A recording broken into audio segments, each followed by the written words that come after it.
Hello children, glad to see you all. Fine. Children, last class we were in the first lesson of your textbook, part 1, right? And the first lesson was A Wrong Man in Workers' Paradise. Did you go through the text? Enjoyed reading it? Shall we continue with the second part of the lesson, that is the next part to go? We completed till the 21st paragraph there. Shall we continue now? And here we go children. Yes. Children, I welcome you all to this session. Let us continue with the class. And you enjoyed reading? Fine. I want you all to recall before we continue with the lesson. Shall we recall? I want you to recall on these lines. What is it? The days of the idle man on earth. Secondly, yes, the scenario in workers' paradise. How is it? And next children, the idler in workers' paradise. Okay, when he comes back, how did he spend time? And the meeting of the bustling girl near the torrent. And lastly, the idle man's request for a picture. And children, we shall come to the first one, that is the days of the idle man on earth. How did he spend his days? How did the idle man spend his days there? Yes, he was indulged in mad whims. He made little pieces of sculpture of men, women and castles. And later he made earthen things, earthen ponds. He used to paint on the earthen things, right? And next, what was the scenario in workers' paradise? It was entirely different. See, men said, God, we haven't a moment to spare. Very good. And women whispered. What did they whisper? Let's move on. Time's flying. Right? And children, it continues. What did all exclaim? Time is precious. Our hands are full. Make use of every single minute. Right? Yes, children. And the man dies one day, and you should have come across a line in the textbook, is it not? Yes, there is a saying, some boys seldom ply their books, yet pass their tests.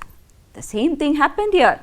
When the idle man dies, okay, he had spent his earthly life on useless things, but after death, the gates are open wide. Okay, he goes to heaven. And children, and there, what did he do? He did nothing. He did not fit in with the scheme of things in workers' paradise. Right? He wasted his time there as well.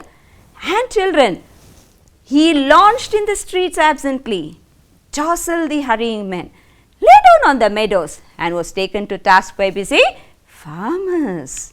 Do you recall? What happened later? He meets the bustling girl. Where does he meet the bustling girl? Near the torrent. And children, this bustling girl exactly sees the idle man. And what is the statement there? Just as the princess sees a beggar and has pity on him, the same way the girl in heaven, she pitied this idle man. And she offers for some work, right? And what does he say? Very good. He says, give me a picture, spare me a picture so that I can draw a picture, right? And very good. You have got everything right. You recalled it. Good children. Shall we continue with the lesson? Yes, we will. Interesting. Fine. Listen to the text now. Okay. Open your pages. The next page, the second page from the 22nd paragraph. A Wrong Man in Workers' Paradise. Session 2. Children, open page number 2. We start from the 22nd paragraph. The man started painting. He drew line after line. He put color after color. When he had completed his work, The girl held up the picture and stared at its sides, her eyes puzzled.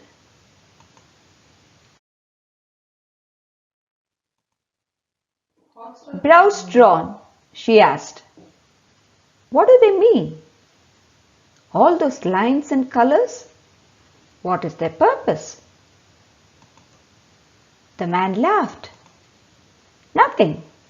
A picture may have no meaning and serve no purpose." The girl went away with her picture. At home, away from prying eyes, she held it in the light, turned it round and round, and scanned the painting from all angles.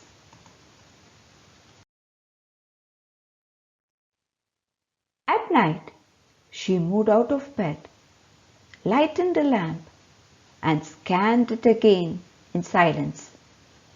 For the first time in her life, she had seen something that had no meaning and no purpose at all.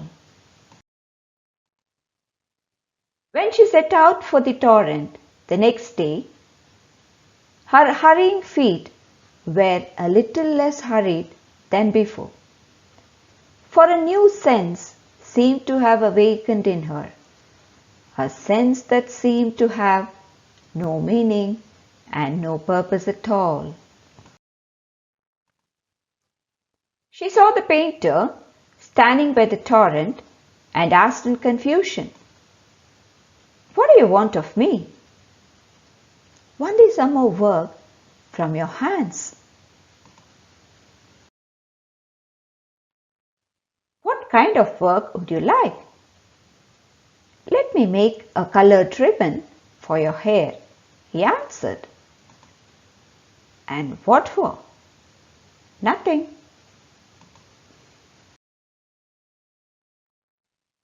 Ribbons were made bright with colors.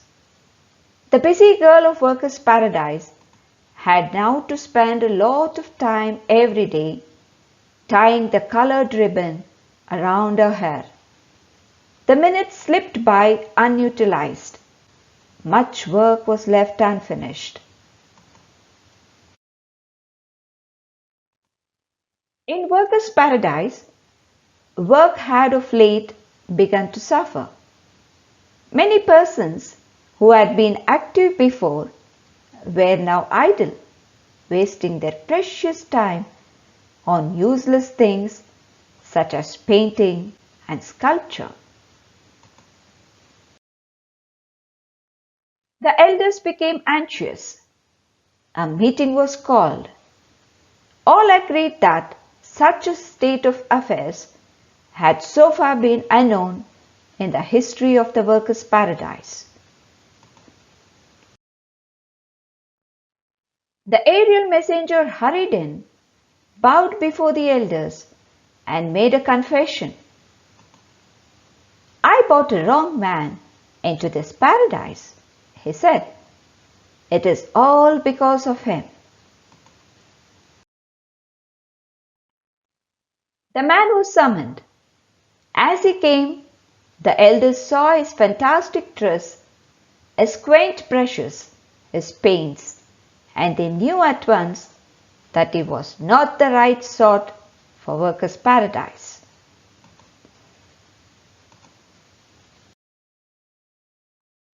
Stiffly, the president said, "This is no place for the like of you. You must leave." The man sighed in relief and gathered up his brush and paints.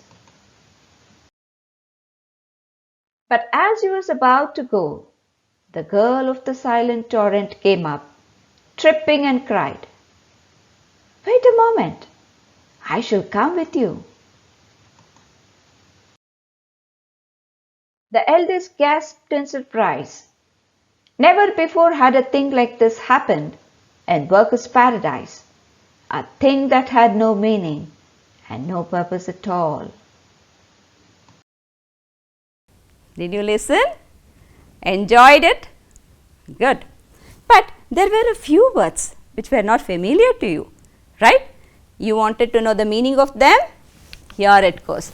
The first one, I could get a few is, the first one is puzzled. What do you mean by puzzled? In Kannada, gondala, right? Confused. And children, look at the picture here. This man is confused. It tells this way, that way. Here we go, there we go. He is confused. He does not know. The man is puzzled, looking at the direction, right? And children, the next word is prying. What does it mean? Curious. Honchi nodu, right? And here's a sentence for you. She tried to escape the prying eyes of her neighbors as she moved into her new house, right? And next one, anxious. What does anxious mean? Worried, atanka. Howda? Okay, here's a sentence. As it was getting dark, I waited anxiously at the door for my son to return. Next one, tripping.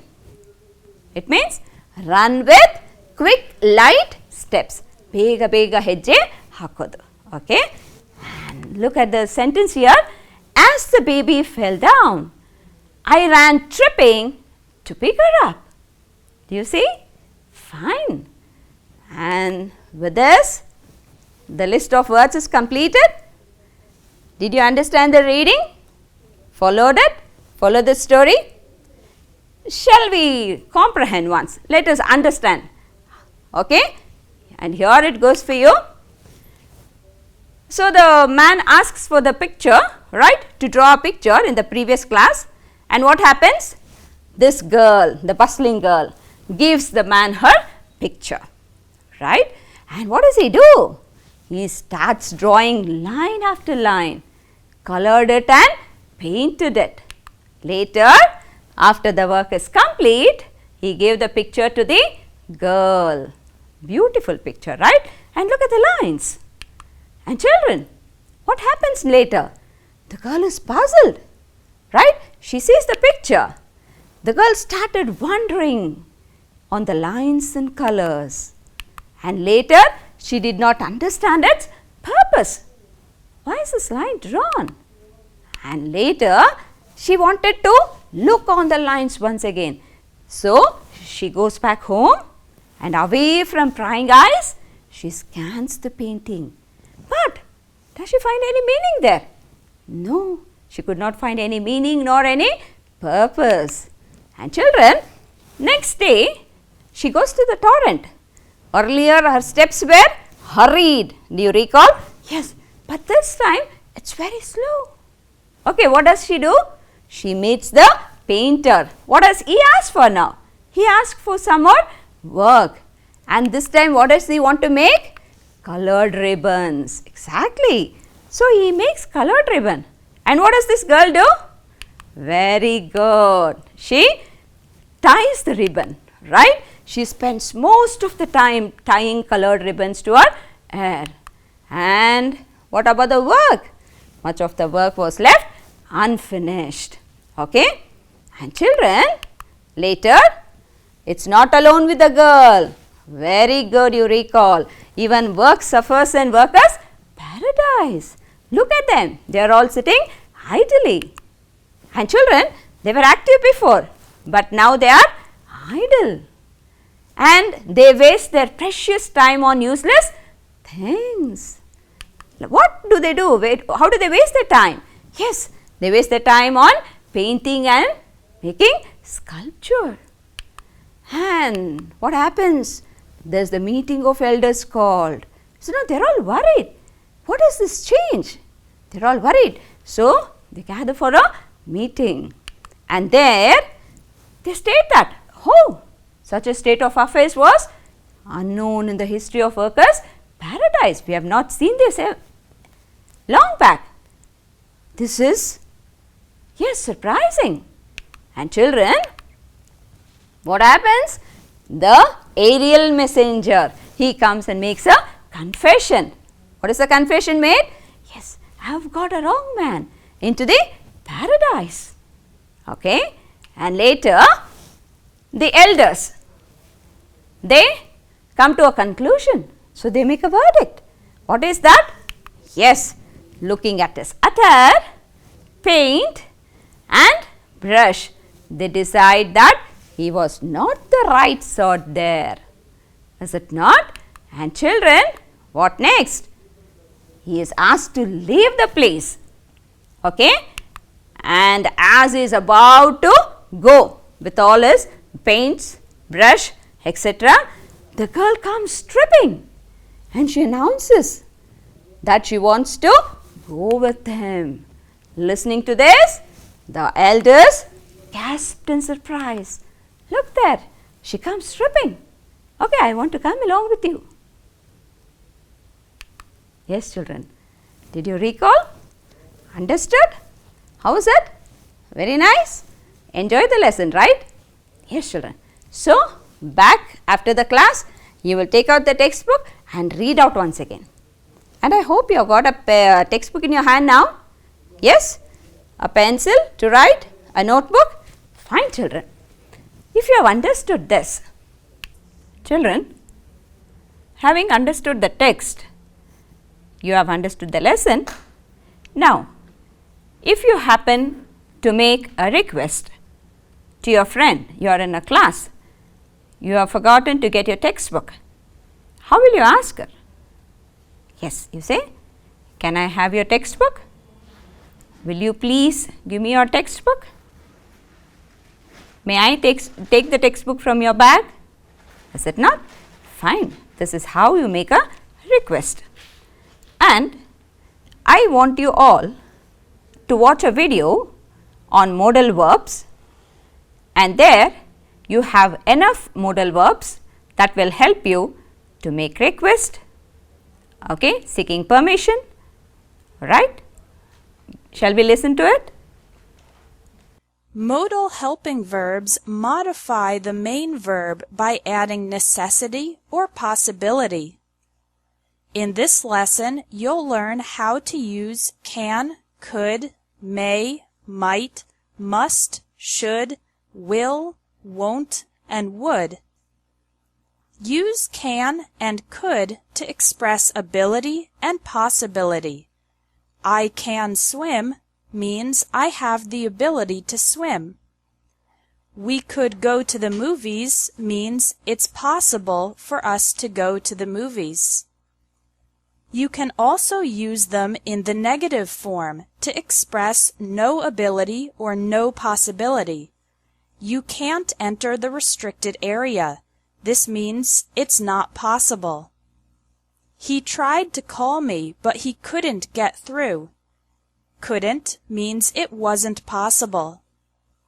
Use may and might to express the idea of maybe. We might go camping depending on the weather. This means if the weather is good, we will go, and if the weather is not good, we won't go. I may go to the gym if I can get off work early. Again, it's not a certainty, but maybe I will go, depending on my work.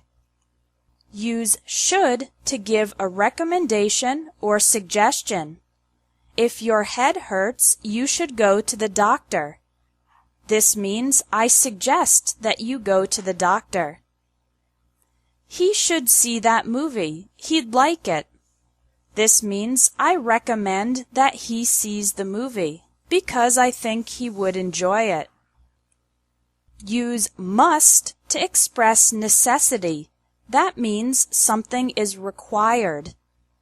You must arrive on time for the exam, otherwise they won't let you take it. It means it is necessary to arrive on time. In spoken English, it's much more common to use need to and have to for requirements instead of must. You can also say, you gotta arrive on time, but this is very informal and is used in spoken English only. Gotta is never used in written English. Use will and won't to express certainty about the future. I'll help you write the report means I promise to help you write the report. That software won't work. It's not compatible with the computer. This means I am certain that the software will not work. Finally, use would to express an imaginary situation.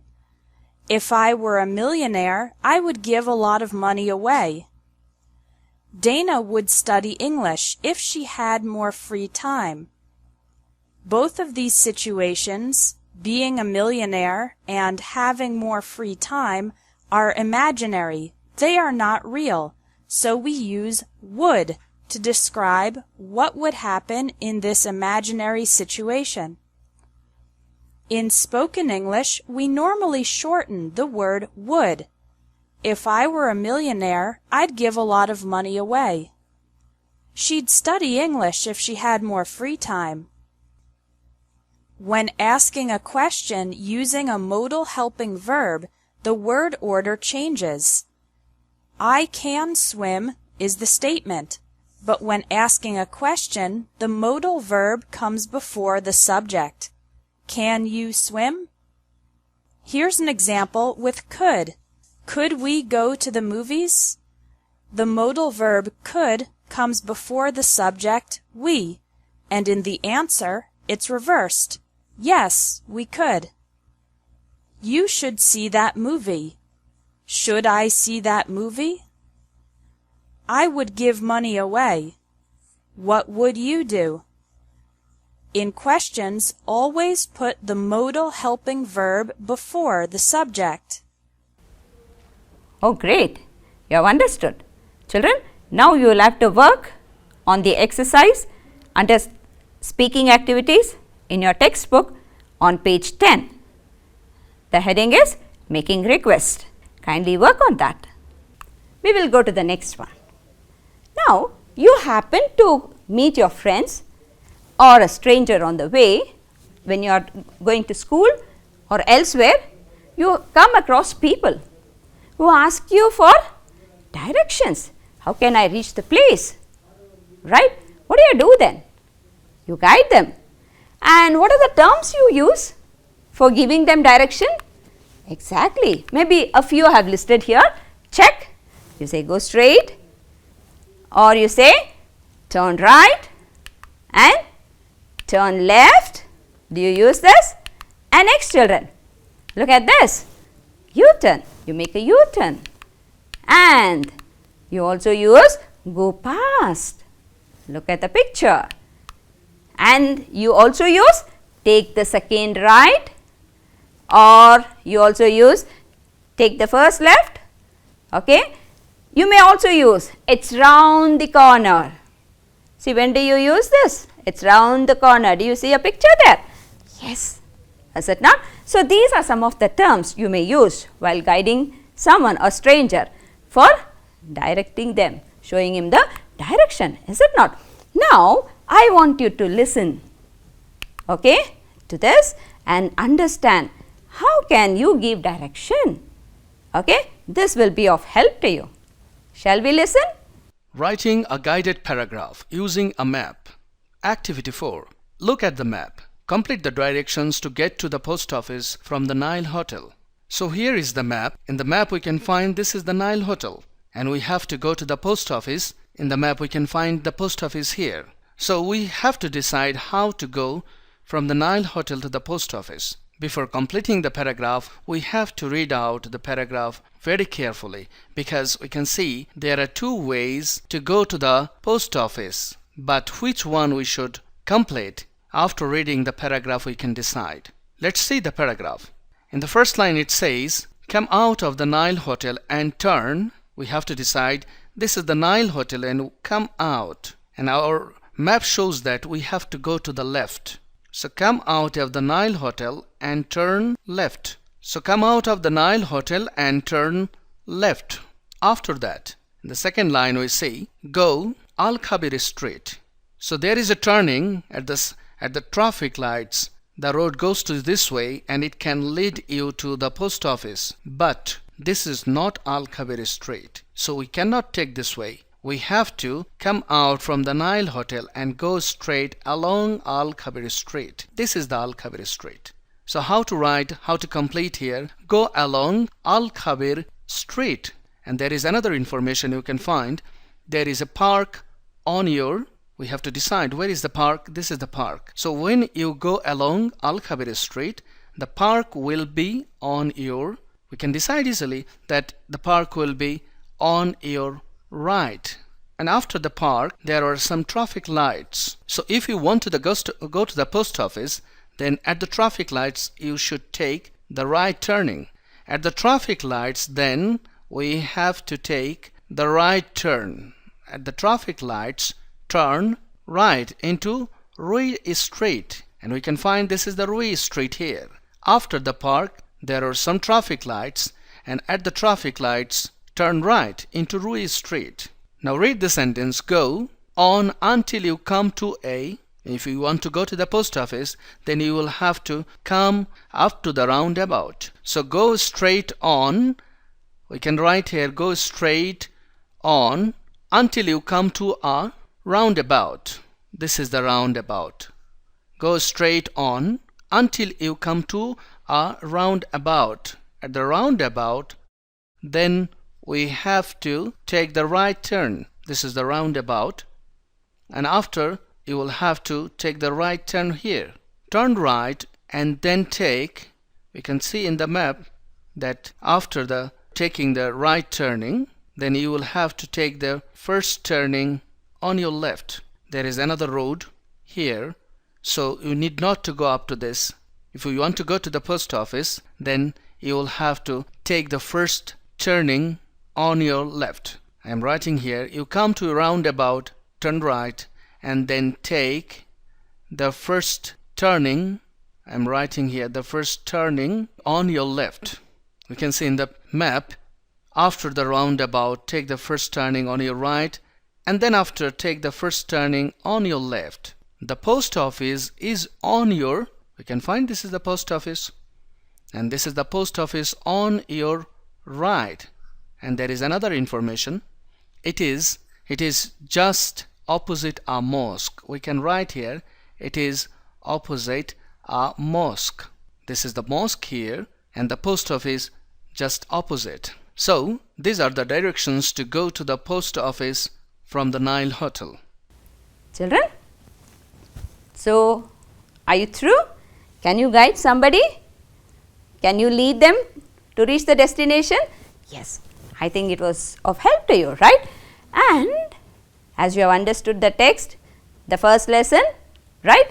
I want you to work on this. Will you? Answer the following.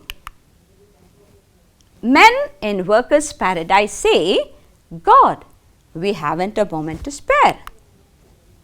But the idle man says, I haven't a moment to spare for work. Do you see the contradiction there? Yes. Now you will have to contrast the attitude of the men in the paradise with that of the idle man. Will you do it? Yes. Draw out a conclusion. What did you find? What does the idle man mean when he says, I haven't a moment to spare for work? And what do men say there? They say, we haven't a moment to spare. The men in workers' paradise, right? Okay, fine. You will contrast the attitude of men with that of the idle man. And children, not alone that question, you will also work on the exercise part. After the end of the lesson, you have got some exercise work to do, comprehension work to do. You will read the lesson once again for better understanding and then answer the question and answer given. Will you all work on it? And children, along with that, you will do this activity also. You will find it on page number 11. It is about giving directions. Will you work on that as well? Very good. And here you will draw a picture. There is a picture given in the textbook. You will make a conversation to that. Fine? Okay. Draft a conversation, how you will give the direction and complete all the exercise work that is given at the end of the lesson. Okay, children, did you understand? Okay, if you have understood, you will work on the exercise and then give it to your teachers. Okay, fine. and thanking you all. Children, stay safe, stay at home, but please go through the textbook, the first chapter, read once again and then answer. Thank you all.